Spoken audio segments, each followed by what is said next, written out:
everyone, welcome to this StickerKitten craft tutorial. Today I'm going to be crafting with the Tim Holtz Distress Oxide inks and the Bee Garden stamps from my own range. So I'm going to be showing you 6 different ways to use these inks, different techniques that I've kind of come across through trial and error, and also giving you some hints and tips on what worked for me and what didn't. I'm by no means an expert with these. There are some great tutorial videos out there already. Check out Jennifer Maguire's introduction. She does a really great job of explaining some of the different ways these inks can be used.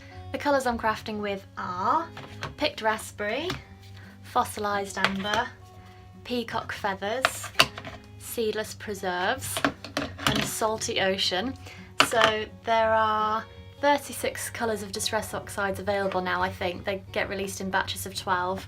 They're the same colours as the Distress inks, but the Distress Oxides are made up slightly differently. So they're a mixture of dye and pigment ink, which gives them quite a chalky texture when they dry.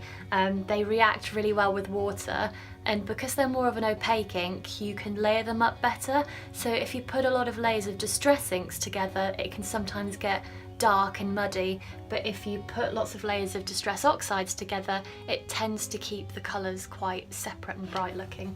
Some of the tools I'm going to be using in this video include watercolour paper is the main one. So I'm using this really thick Derwent watercolour paper. It's 300 GSM, and I found that when I was just using thin cardstock, anytime I applied water, the card would wrinkle and I couldn't straighten out again no matter what I tried. So watercolour cardstock is best to work with. I also have these foam blending tools. It's just kind of a wooden stick with foam pads on the end. You can detach and put different pads on for all your different colours of inks.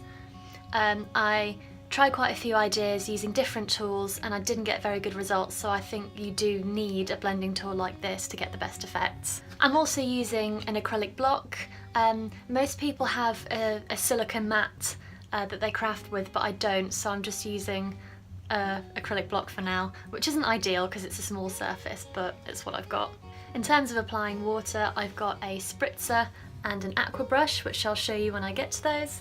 And I'm also using my heat tool to dry between layers. So with the 6 techniques I'm going to show you, I'm going to start off using the inks dry and then move on to some techniques using inks with water. But what I will say is that it might not come out great the first time you try these techniques. It took me a fair bit of trial and error to get something that I thought even looked halfway decent. These are my pile of experiments. As you can see, that's quite a lot of bits that I went through. So don't be afraid to just experiment with them and have a play, see what you can come up with. For this first technique, we're not going to use any water. We're just going to use blending tools and a stencil to make a design on the watercolour paper. I'm going to start off using the fossilised amber ink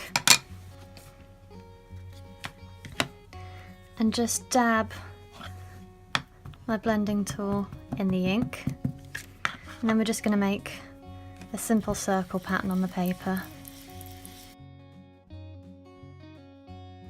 Then I'm going to switch over this for one with turquoise ink on it already, and we're just going to add another circle.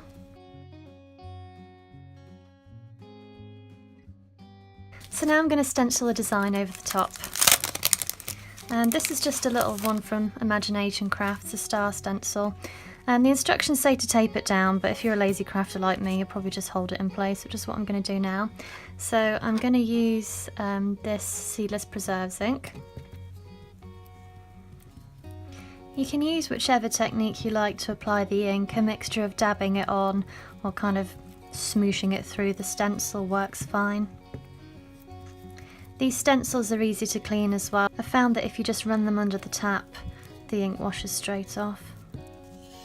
So that's the stencil design. You can also stamp with the Distress Oxides and that comes out well too. For this next technique, we're again going to use 3 inks blended together on the page, but this time I'm going to introduce water and show you what happens after that. So we're going to blend the colours dry first, just like before. This time I'm probably going to do a strips pattern and see how that comes out. My blending isn't particularly great because I'm not really that patient with it and I don't take too much time to smooth out the harsh lines, but If you wanted to, you could spend longer doing this part. This is also where it's handy to have really thick cardstock, because anything thinner can start to kind of rub away and come off in little fibres. Now I'm going to use my spritzer to add some water, but instead of spritzing it on, I'm going to take out this bit and put droplets on. I recommend using kitchen roll. I did try a tissue before and it sort of got all the fibres stuck to it, which wasn't ideal. So I'm dabbing it quite lightly, and you can just see it creates sort of a water splashed effect. So this is quite cool if you were making cards with like an underwater or sea theme, because you can have quite epic water droplets. There we go, I'll use that for a background for one of my cards. For this third technique, we're going to spritz it with water. Now I've already added the Distress Oxide to the page in the same technique that I showed you before, just so you didn't have to watch me do that again. And now I'm just going to use my little spritzer to add some water to it.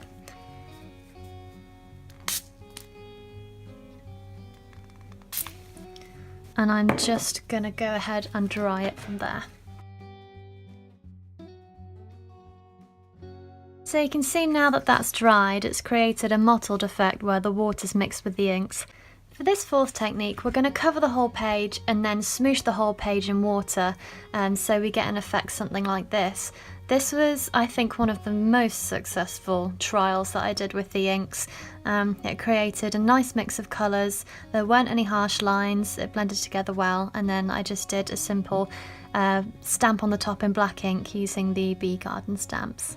I'm not going to worry too much about harsh lines at this stage because there's going to be a lot of water going onto the project, which should blend it all together. This is where a silicone mat would come in handy, but I'm just going to attempt to use my stamping block here. So I'm going to mist it with water, and then I'm going to push the paper into the water.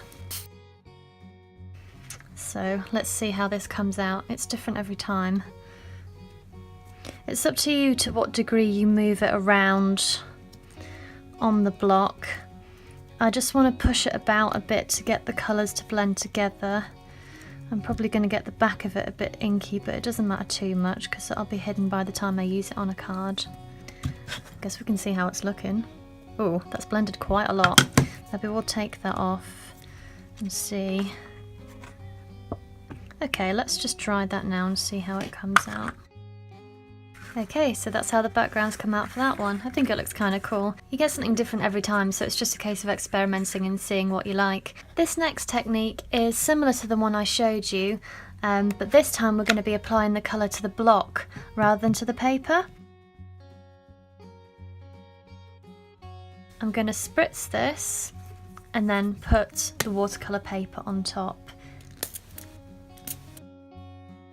We can use the same technique as before, where we put it face down and wiggle it around, but this time I think I might try dragging it through to see how it looks. So this is not in any way an exact science.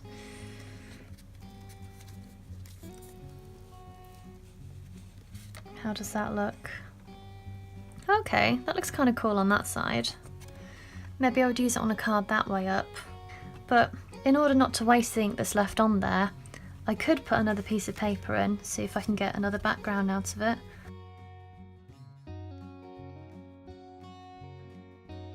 So that's those. I think I like that one the best.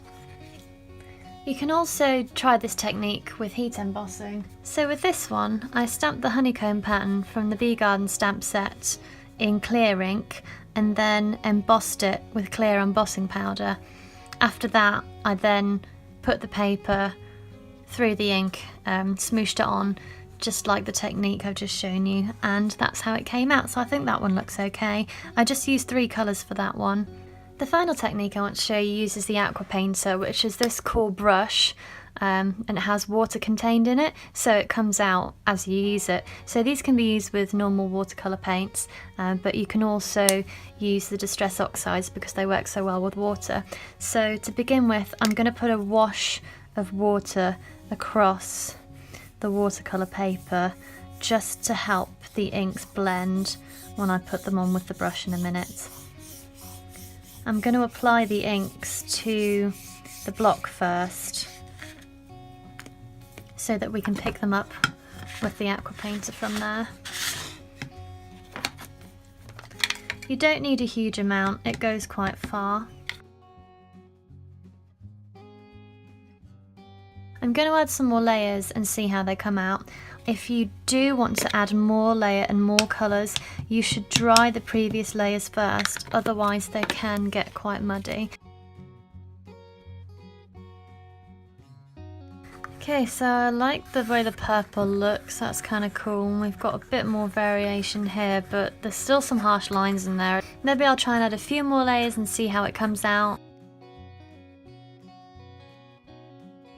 It's still not ideal, but I think let's leave that one there for now, and then perhaps in the future I'll be able to do a video on smooth blending techniques once I've finally got there. Thank you for watching, I hope you found this useful. If you have any questions or comments, just pop them in the comments below.